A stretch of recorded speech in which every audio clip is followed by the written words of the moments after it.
Hi there, it's Polly here. Ooh, with cherry wine. Ooh, a rare pleasure.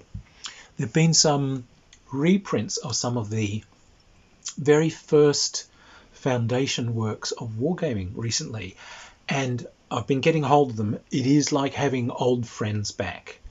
The pleasure, like these are books that I read, as a 12-year-old kid, getting out from libraries and just, this is how I learned gaming. This is how, this opened all of these worlds to me. Books by people like Charles Grant and Donald Featherstone were just amazing. Now, this one, back in print, Donald Featherstone's Skirmish Wargaming. Now, one of the things that I love about these books is they're a book about gaming, and their purpose was they were written by someone who was very excited by gaming and loved it, and it was their passion. I love gaming. It is my passion. They wanted you to understand that. So the book is there to get you involved and interested. The books are also a bit like having a conversation with the author. They've got a kind of a wandering style, explain to you why we're playing games, what we're getting out of it, how fun they are, bit of talk about history and so on, and you're kind of being led on a conversation with this person who, through the course of this, is also laying out a workable game for you. That's what this is. It's a look at skirmish gaming, and it's a look at how to do skirmish gaming, and it's a complete set of rules. This book, by the way, is where the D100 roll comes from. This is it. These guys had found these, they're actually 20-sided dice, but they were numbered 0 to 9 twice. Because, when was this one out? 73? Let me see. 75. So they've seen this in D&D from the D20s, but they've come up with this idea. What if we roll 1 as tens and 1 as units? We can generate a number between 1 and 100. So if we assign a percentile chance that something happens,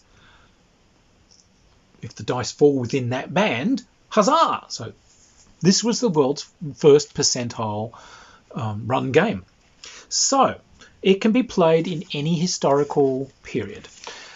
You set up a basic system, percentile based, where you'll be playing games with like a handful of figures. You could play this with 54mm, you could play this with 25s and 28s, FX 20mm plastics. You could play it with anything you like.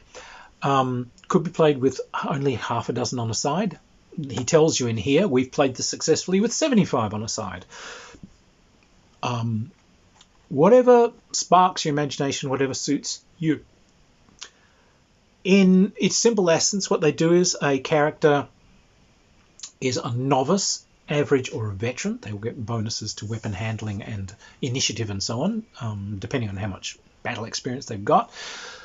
The setting will tell you what kind of weapons and so on they've got. You want to play Napoleonics. They've got Viking raid scenarios. They've got 100 Years War scenario where some English archers have got to do a nighttime raid to try and spike a French bombard that's going to cause them trouble in the siege. You've got a Napoleonic skirmish, British riflemen and French volunteers, and Spanish guerrillas. They've got Mexicans in France in the 1860s. French in Mexico in the 1860s. So French Foreign Legion versus Juaristas. They've got World War I trench raids. They've got a World War II combat through a town, and they've even got like a science fiction scenario and everything in the back. And they've shown some fantasy stuff as well. There's a little chart for different weapons. So what happens is, if you're firing with firearms or thrown spears or whatever, each period they'll show you, here's the different weapons from this period. This is the range, close, medium, and long. Here's how long it takes to reload it. And in the basic rules they've given you, here is your basic chance of short, medium, and long. In some of the scenarios, they'll say this weapon is particularly accurate, plus 10% to hit. So, like in the French Foreign Legion versus Mexicans ones, they've said the French Minier rifles are, they're muzzle loaders, they're slow to load, but they're very accurate. So they get a +1 to hit, but they take about 3 rounds to reload the damn things. The Mexicans, one of them's got like a Colt revolving rifle, but since this thing has been reloaded in haste, there is a chance that when it fires, the flash may detonate off the rest of the rounds. So effectively, I think if you're rolling and if you get double zeros, double nines, I think. Oh no, if you miss, but it's doubles, then you know, you can get an explosion. Little things like this. So you know, there's quirks in each one that they put in for the joy of it. If someone is armored, a light wound will be ignored. If they've got like a very heavy armor, plate armor, you could ignore a more serious wound on an area. Everything revolves down into a little chart for melee. What they've got is weapons versus different weapons. So they've had different weapon classes. So bare fists, someone's got a knife, someone's got something longer like a club, someone's got a short kind of cutting weapon like a sword bayonet or a tomahawk, someone's got a long sword of some sort, someone's got a spear, someone's got a huge whatever. And you cross-reference these too. So their idea was obviously like if someone's got a sword, it's better than attacking someone with a dagger. If someone's got a spear, which you know would include a fixed bayonet, you know, he's probably got a 70% chance of hitting against a guy with a just holding a knife who will have a 30%. They even out these things to 100% one way or another, and then you add for your bonuses for being a veteran or a novice. Sidebar, I do have to say, if you ever caught fighting a bayonet, one of the things I trained in was Tankendo, which is the gentle art of fighting with a dismounted bayonet in one hand.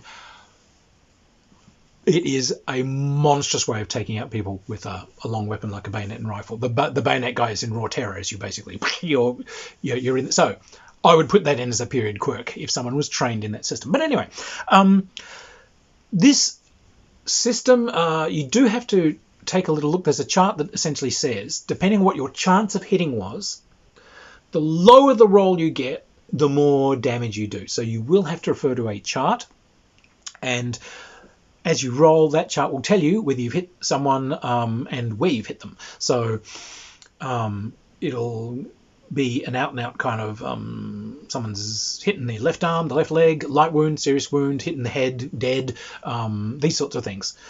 Someone that's got, and then there's a thing that explains the effects. So if someone's been gotten a light wound to their leg, all right, they lose their next action because ow, and then their movement's down. Oh, okay, that's not that bad. If they've been hit in the arm, you know, it's a light wound to the arm. All right, well, again, they lose the next action, but now any action that involves that arm is at a negative. So, oh, I'm firing my rifle or something, it's going to be bad. A more serious wound will knock someone over and limit their actions way more, and dead, well, obviously you're wandering the Elysian fields and stroking fields of wheat for some reason. I don't know. But it's a nice system. You will have to refer to that chart. But then, you know, when I think of things like RuneQuest and so on, that's exactly what you're doing. Once I've hit, now I've got to roll a hit location. Now I've got to see what the armor subtracts. You know, a lot of steps. This is just one roll and check it out. I need a 60 to hit. I've rolled a 23. It sounds like a hit, and it sounds like it's a good one. Yep. 23 is left arm. Oh, serious on the left arm. So, yeah, a very flexible system, a very fast system, and it applies to anything you damn well want it to apply to. Like I said, he takes you through this lovely conversation. Why we're doing this, what we're doing this. Hey, I'm a gamer. Let me tell you about my hobby. Let me tell you how exciting that hobby. And this skirmish thing, you can do it for almost no money. You can have fun making these characters and these actual, you know, painting these guys up, treating them as characters. let's look at some different historical settings, and let's look at the different rules and make this game yours. Make your own setting, and so a wonderful piece of work. And again, it's like getting into that borderland between role-playing and miniatures, which was such a happening thing in the early 70s. Is where our role-playing hobby came from. But it also, as you can see in this, it adds great depth to miniatures, and this isn't a bad idea for role-playing. You can play this as a role-playing game.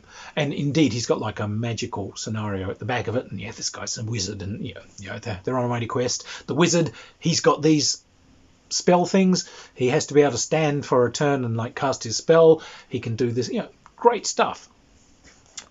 It was a great pleasure seeing this again. Didn't cost that much. You can get it from like Caliber Books and so on. I think Caliber Books might be handling the reprint. There's a look. Signed. But it is a real pleasure to see this back.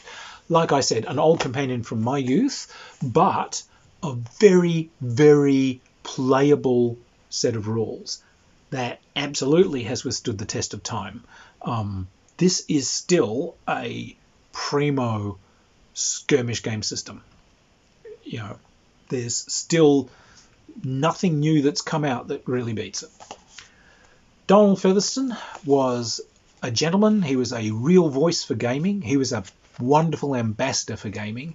He probably did more for our hobby than anyone, just in spreading the joy of it, spreading rules and understanding and running events and running games and involving people. A splendid guy.